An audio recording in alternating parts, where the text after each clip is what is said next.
का कइले हो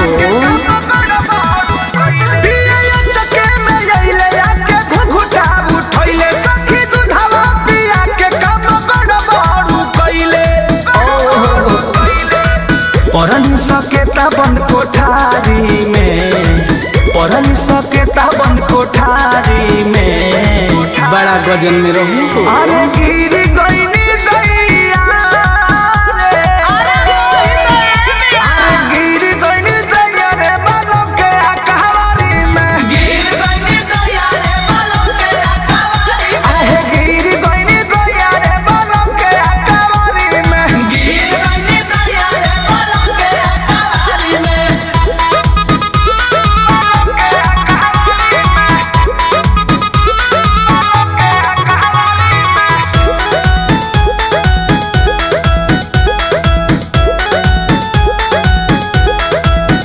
जब धरती रहे सास चढ़त रहे, सखी डरे हो धड़कन बढ़त रहे, आवाज़ में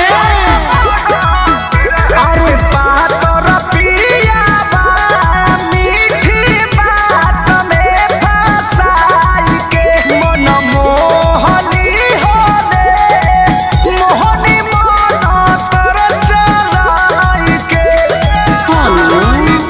खेला खेल गईले भूत अन्हारी में, खेला खेल गईले भूत अन्हारी में, बड़ी कष्ट कटले अरे बाबू। गिर गईनी दैया रे, बड़ा पीरा बा।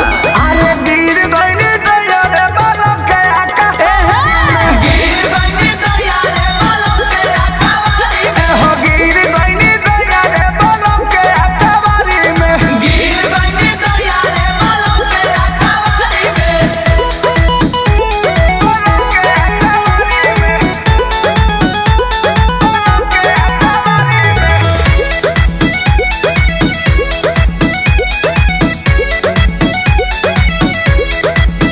सोचनियो बरबा हो बाकी जो बरबा हो, ठीक से ले ले जवानी के खबर हो,